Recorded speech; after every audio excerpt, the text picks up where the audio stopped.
Hello, and welcome to the latest KRAD COVID reading. I'm Keith R.A. DeCandido, and last few readings have all been firsts.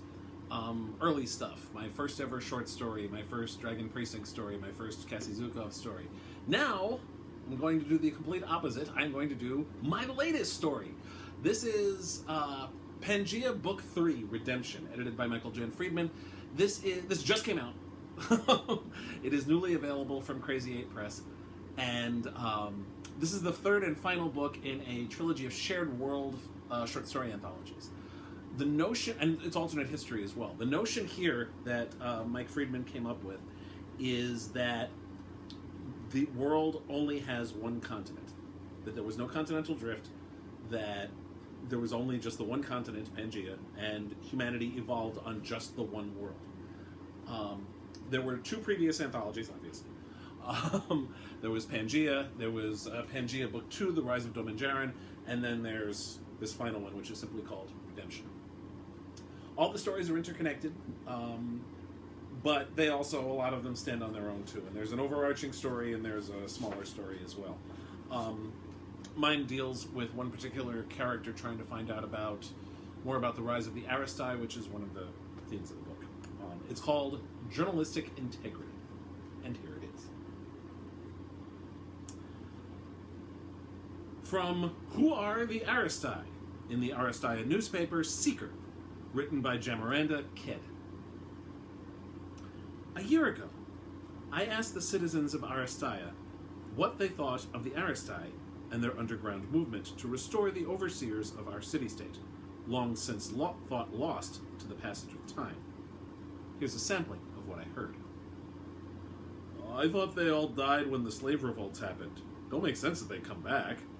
That'd be like my grandmother coming back from the dead. Come on, everyone knows the Aristai were giants who ruled by stomping all over the place with their oversized feet. These guys are just pretending to be Aristai. You mean Aristia? It's where we live. What, Aristai? Is that like another name for the country? Oh, not that stupid conspiracy theory again. The Aristai are no more coming back than the continent's gonna break up into little pieces. The Liberator just needs a scary man to frighten people so no one will object to rebuilding the turbines.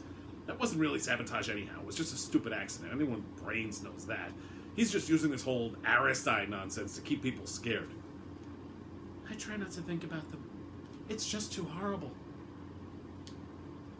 Oh yeah, they blew up the turbines, right? And they killed Liberator Cobwalker. No, not Jai. His father, Menno. The Aristai definitely killed him. They'll probably kill his son too.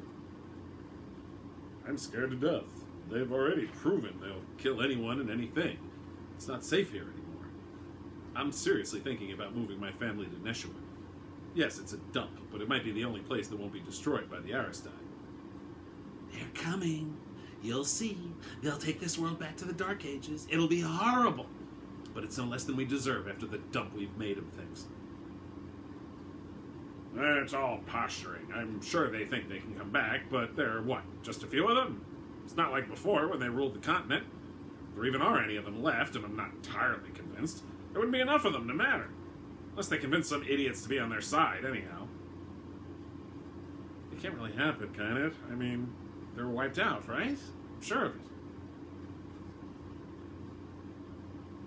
Peacekeeper Mitch Johnson was forking some Aristaian braised pork shoulder into his mouth when Jamaranda walked into the eatery. As the reporter sat across from the Peacekeeper, Johnson said, I saw they reran your piece on the Aristai. Hard to believe people were saying that just a year ago. Jamaranda blinked. You actually read one of my articles? Shrugging, Johnson said, my wife read it and she told me about it. Oh, good. I'd hate to think your streak of never reading any of my work despite us helping each other out was in danger. Very funny. Johnson took a sip of his coffee. Want a mug? Holding up a hand, Jamaranda said, no, thank you. I can't stand that stuff since they changed the roasting method. It tastes like dump now. It's damn near impossible to find the old stuff anymore. Progress. Johnson shrugged again. And I promised Grinage and Ames that I wouldn't read your stuff. Are they still pissed about the Rivik story? Do you blame them? Honestly, the only reason they didn't yield you right there after the story ran was because I talked them out of it. Jamaranda stared at the Peacekeeper for several seconds. Seriously? They were going to yield me just because I did my job? made it harder to do their jobs. I can't help that Revik was willing to talk to me and not them. Anyhow, that doesn't matter. Well, I mean, it does. I'm hearing rumors that Grin and Ames have left the streets for some top-secret assignment. Maybe one that's got them looking into the Aristai? This time Johnson stared at Gemiranda for several seconds. Well? Gemiranda prompted. Oh, were you expecting me to respond to that? Gemiranda grinned. More of a hope than an expectation. Not a chance. I can't comment about other keepers' assignments. And also, he leaned forward. You don't want to do any more pieces on the Aristai. They blew up the turbines, remember? One of their own sacrificed themselves to do it. They do that to the Liberator's favorite project. Imagine what they do to you. I'm just trying to learn who the Aristai are. That piece your wife read may be a year old, but things haven't changed a lot. Nobody knows who the Aristai really are, or what they want. Why are they rising up now, for instance? What are their actual goals beyond just, we're back and we're taking over again? Johnson sipped his coffee. I don't know, that last part sounds pretty much like a goal. Maybe, but nobody knows for sure. These guys have been showing up everywhere, and we don't know anything about them, really. Just rumors and propaganda from them, and scare tactics and different kinds of propaganda from the Liberator. So how are you going to get that information? Gemiranda shrugged. Well, I was hoping to talk to Grin and Ames. You think you could? Not in 1,010 years. Seriously, those two hate your living guts. You'd stand a better chance of interviewing the Liberator when he was in the middle of a bath. Okay, I had to ask.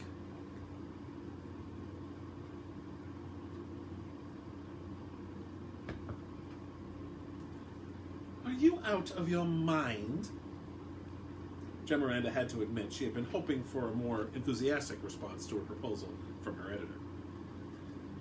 Dalen Kuehl was simultaneously shaking her head and attempting to tie back her unkempt silver hair as she stared angrily at Gemiranda from across her desk. Not in the least, and I thought, no, Jam, you didn't think at all, because no thinking person would ever come up with such a notion. I'll be sure to tell the peacekeepers that the next time I talk to one of them. Dalen frowned. Excuse me? Well, that's where I got the idea. See, a year ago, Keeper Johnson pretended to be a Wimmerin in order to track down a fugitive who'd run to Wimmerin after committing a murder. He only had a given name, though, and a very poor description, so he had to immerse himself in Wimmerin society in order to find the guy, but it worked. So let me get this straight. Because a keeper thought it would make sense to pretend to be a Wimmerin in order to find a criminal, you think it's a good idea to pretend to be a Wimmerin to find out more about the Aristai? You yourself said that my piece on all the different views of the Aristai was one of the most popular we've had in the paper in a while. But it also proves that nobody really knows who or what the Aristai are.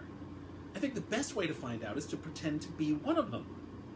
No, the best way is to talk to them directly. Dalen sighed. At least that's how I was taught at the School of Journalistics. So was I, but this isn't a normal story.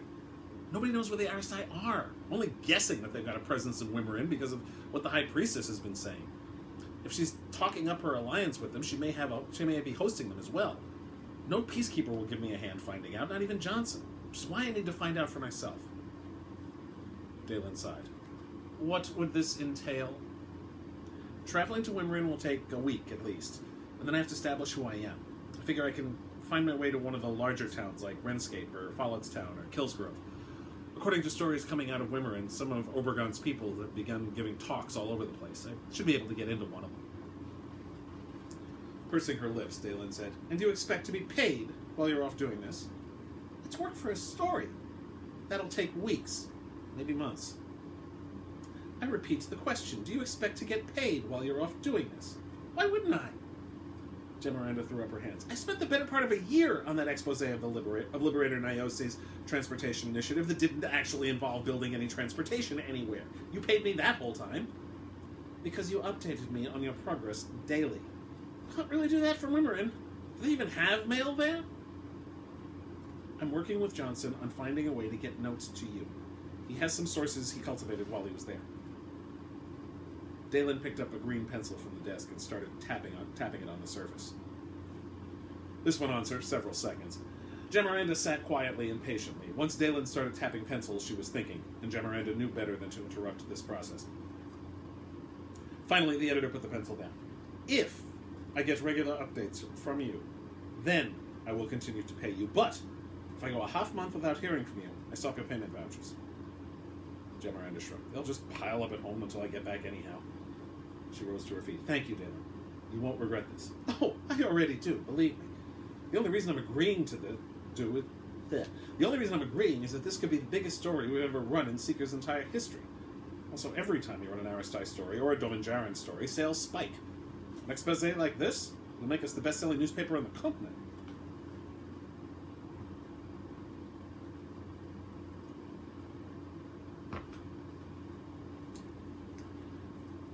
It's all about the natural order of things, the woman was saying. The crowd sat rapt as the woman spoke. She had introduced herself as Betsy Cole, and she was training to become a preacher of Wimmera and Wimmerai, but she was also sympathetic to the Aristai cause. Long ago, the Aristai ruled in Aristia, bringing order and peace to that nation and to its neighbors. Then came the revolts that seemingly destroyed the Aristai. Since then, there has been nothing but chaos and conflict and division. We were a civilized society when the Aristai were in charge, and now we are anything but that. What we wish more than anything is to restore our world to the golden age it once knew.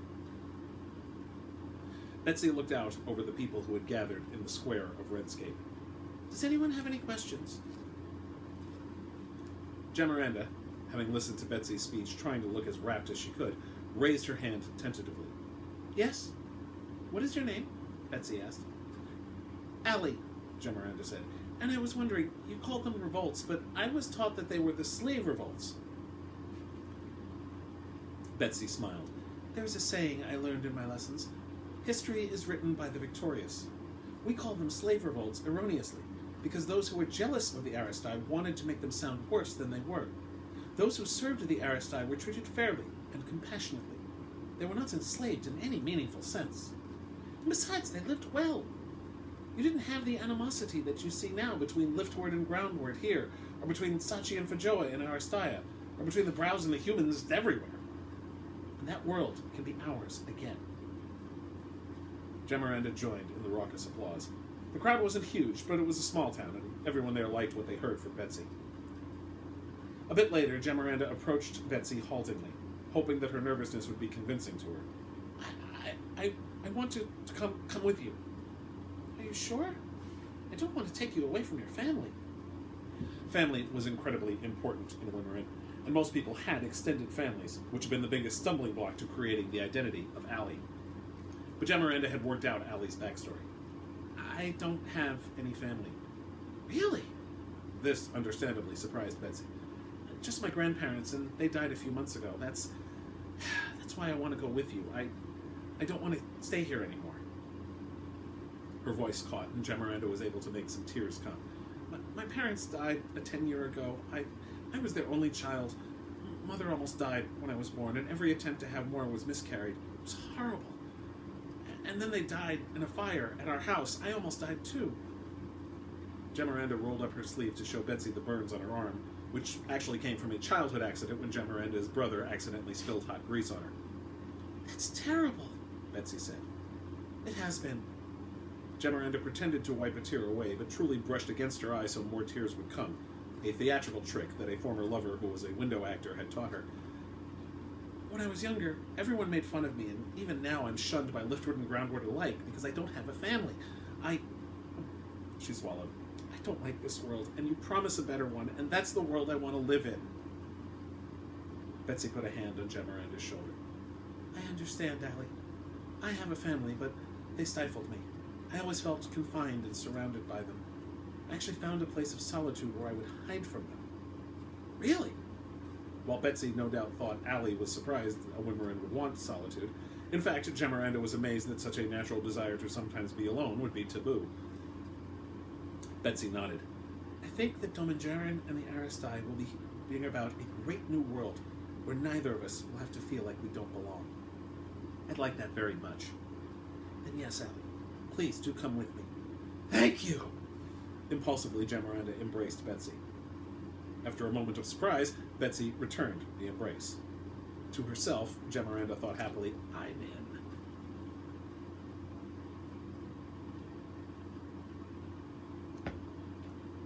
Letter from Gemiranda Ked to Dalen Kuehl. Regards to Dalen.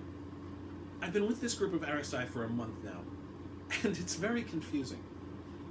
They're all very dedicated to their cause, but they don't seem to actually be doing anything, except preaching and complaining and talking about how much better the world will be under Dominjarin, but there's no sense of organization.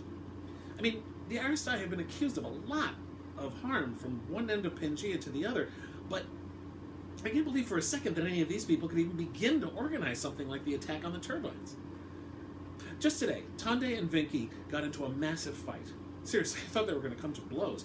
They were arguing so vociferously. Several of us had to pull them apart, and then Betsy asked them what they were fighting about. Apparently, Tonde thought the Dominjarin wore a purple sash, while Vinky insisted it was a red one. The belief embraced by most of these people is that the Aristai will make the world a better place, which flies in the face of every history lesson I ever learned. But Betsy's point about history being written by those who win the wars is a good one. Maybe things were better under the Aristai. It's not like the world is a paragon of wonderfulness right now. And while I seriously doubt that the Aristai will bring about the golden age that Betsy keeps talking about, I also understand why someone would want to believe that it would. Especially if they live here in Wimmerin. Dalen, I swear to you, on the body of my father, I will never complain about Aristia again. I feel like I've stepped through a history text here. Everything is from at least 7 or 8, 10 years ago. There are no windows, mail service is poor, and even the houses. It's like the last 2 10 years worth of construction innovations didn't happen. There's not a single house here made with brick. I wish I could ask someone why that is, but Betsy has lived in Wimmerin her whole life and doesn't even know what a brick is. It's maddening. We'll send another letter in a week. Hope these have been getting to you. All thoughts, Gemiranda.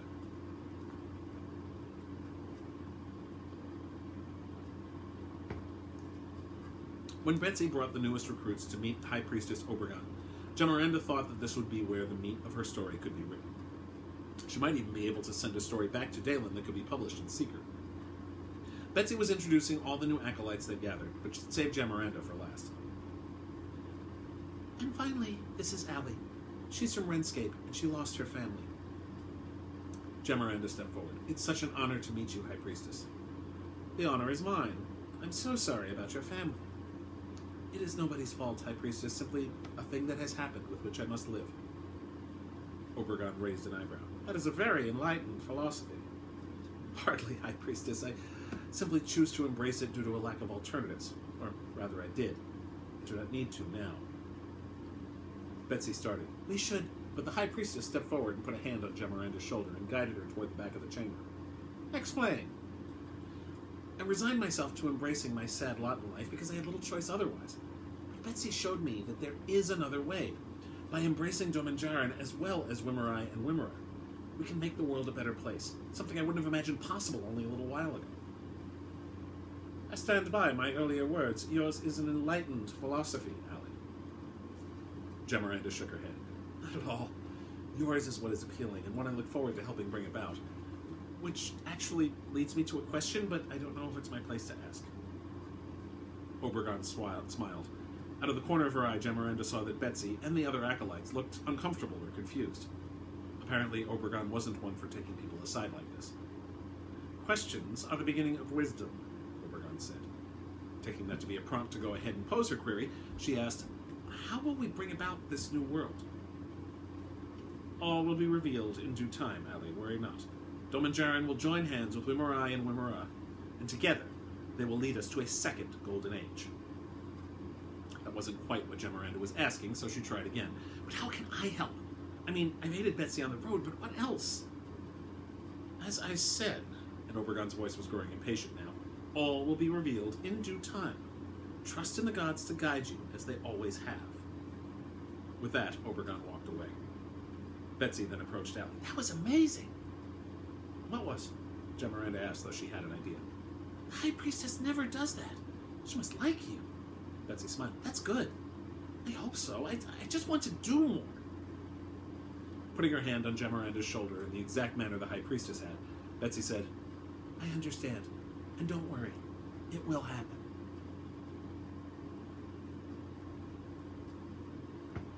Gemiranda couldn't believe her luck. For weeks, she'd been with the Aristai acolytes, and she had learned absolutely nothing new. They'd gone out on more recruiting drives, given more speeches. Gemiranda herself had even given one, though she deliberately made herself terrible at it so Betsy wouldn't ask her again. It was all the same platitudes over and over again. Lots of hope, no actions. She knew a few more specifics about what the Aristai's goals were, but not very many, and no indication of how this changed world would come about. Today, for the first time, the High Priestess's office was both empty and unlocked. Gemiranda had been trying to find a time when both states of affairs were the case, but it hadn't happened.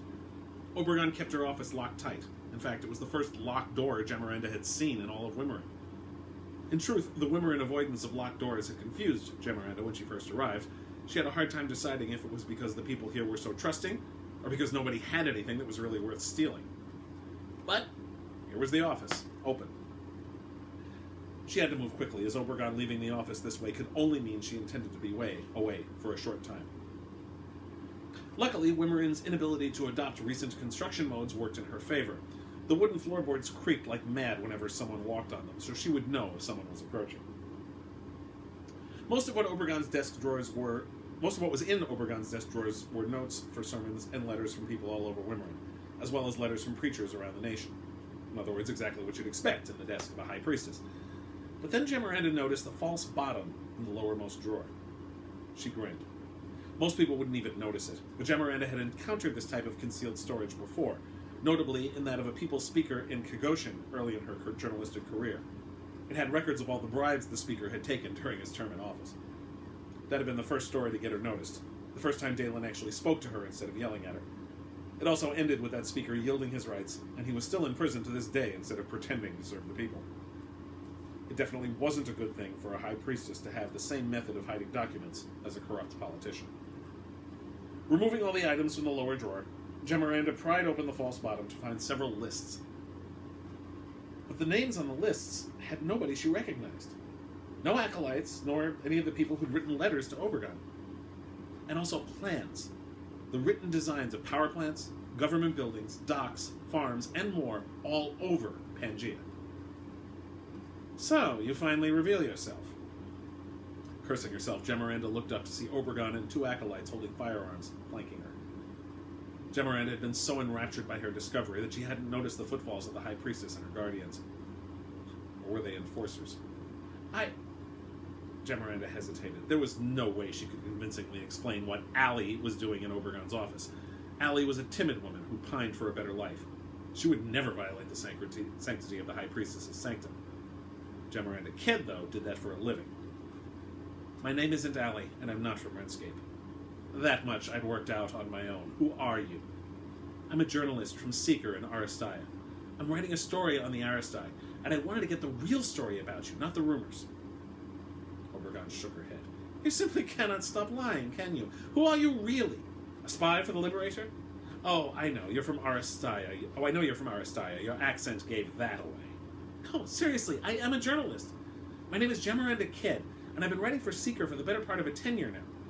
I want to let the people of Aristai, and all of PANGAEA, know exactly who you are.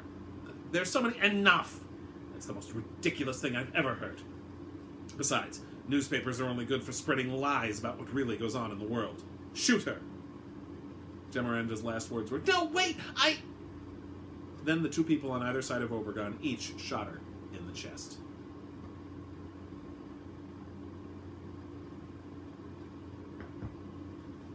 Betsy heard the reports of firearms coming from the High Priestess's office. Worried that something had happened to Obregon, Betsy ran to the office. There she saw Allie's body on the floor, blood pooling under her. All around her were various papers containing drawings of buildings and structures, few of which Betsy recognized. Her lunch welled up in her throat. She turned away from the grotesque sight and ran back into the hallway. The High Priestess followed her into the hall and pulled her into an embrace. I'm so sorry you had to see that, Betsy. What happened?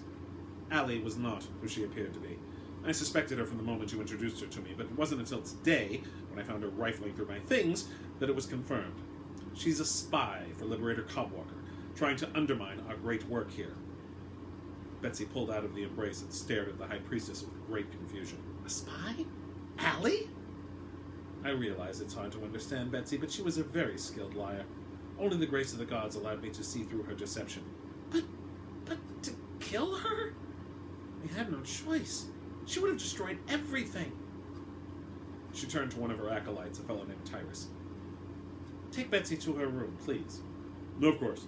Tyrus said, holstering his weapon. Betsy shuddered as Tyrus led her back to the way she came. They were supposed to make the world a better place. Why did Allie have to die? All right, she was a spy, but that should not have meant that she had to die. And what were those papers? Tyrus led her to her room, and she said, I think I'll just get some sleep if that's okay. Sure. Tyrus nodded and turned to leave. A nap will always do you some good. Betsy lay down and wondered for the first time ever if the movement to which she devoted herself was anything at all like what she had believed. And that's the end of that. That is part of, obviously, the bigger story that happens in PANGAEA 3, as well as PANGAEA 1 and PANGAEA 2. They're all available from the fine folks at Crazy 8 Press. Feel free to check them out. They're available from all the usual online book dealers, as well as directly from crazy8press.com. Thank you very much for watching. You can find me online at DeCandido.net, my blog at DeCandido.wordpress.com, and please consider supporting my Patreon at patreon.com/KRAD. Thank you very much, and please stay safe.